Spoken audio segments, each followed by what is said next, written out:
What's going on, everyone? Welcome back to the show.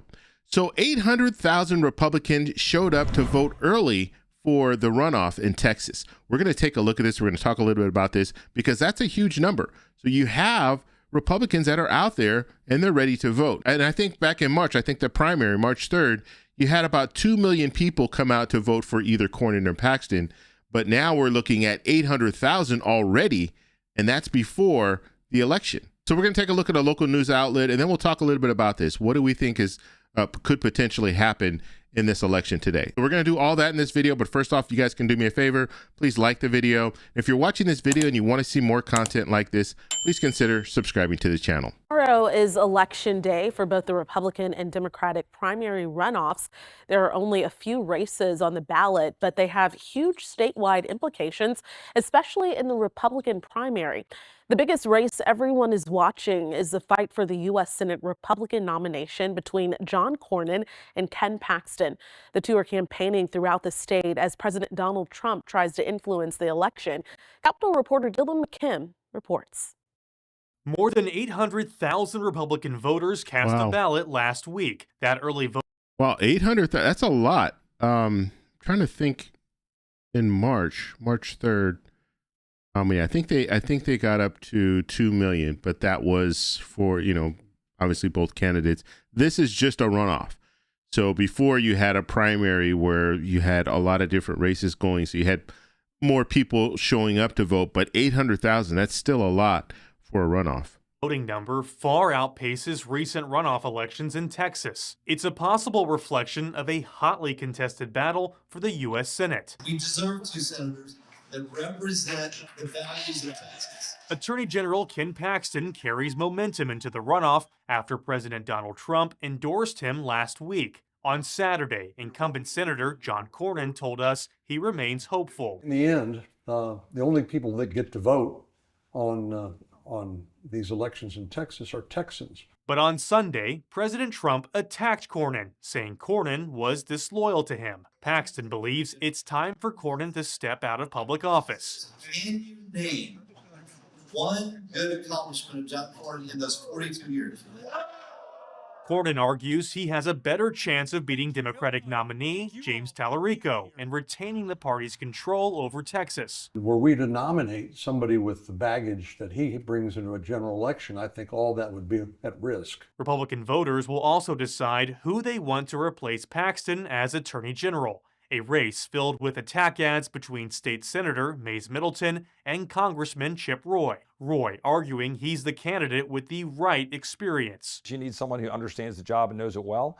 And my opponent is just throwing stuff against the wall because he literally can't run on his record. Middleton has spent millions of his own money to tell voters he's the true MAGA candidate in the race. And the number one most important thing in this job. And you see this in these primaries, these runoffs. You see these candidates really pushing the whole MAGA. I'm MAGA, I'm MAGA.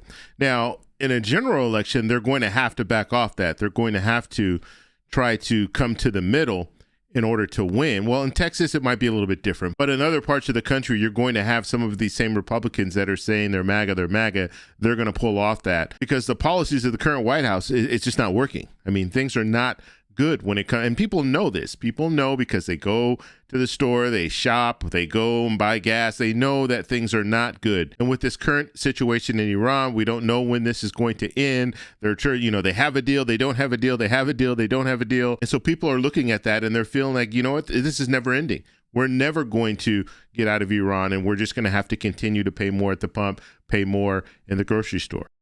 Number one is defeating the left. And I have a very simple rule. If you are an enemy of Texas, you are an enemy of mine. Texans can still vote in the runoff on Tuesday, even if you did not vote during the primary in March. All candidates are urging voters to hit the polls. Why in the world would you allow somebody else to choose your elected leaders? I'm asking you to tell your friends, tell your family, make them go. In Austin, I'm Dylan McKim. Democratic voters will get to decide who will represent their party in the Attorney General race. The election is between State Senator Nathan Johnson and former Galveston Mayor Joe Jaworski. There's also a battle for the Democratic nominee for Lieutenant Governor between State Rep Vicki Goodwin and labor activist Marcos Velez. So very interesting information. Now, the main takeaway that I'm seeing from this clip is you had 800,000 Republicans show up to vote. And so you do have Republicans that, you know, they're energized. They either want Cornyn or they want Paxton. We'll have to see what happens in the runoff, and we'll be covering the runoff live. So make sure you guys come back, and we'll be live at 5 p.m. Pacific Standard Time. So we'll take a look at these different races, take a look mainly at this runoff. We'll talk a little bit more about that. And then I'm going to start bringing some of the polls that I've posted. I've been posting polls every day so we can get an idea of how people are feeling, at least my audience, how you guys are feeling. And so I want to share some of that with you guys, and we can go back and forth and talk about that in the live stream. But getting back to this race, you have some Republicans that are very nervous. Actually, senators, U.S. senators, Republicans, they're nervous about this whole Paxton thing because they thought that Cornyn would be able to win. They were putting a lot of money. Senator Thune was putting a lot of money, you know, from his PAC into Cornyn and hoping that Cornyn would win. But now that President Trump endorsed Paxton, it looks like Paxton has a one-up now. Paxton has a real shot at winning. And looking at the polling, it's showing that Paxton has that real shot. Look at the prediction market. It's showing it was, I think, a 95% chance that Paxton would win over Cornyn. And so these Republican senators, they want Cornyn. I think they want Cornyn because he doesn't have all of that baggage. Because when you have baggage like that, that could damage an election. It could end an election.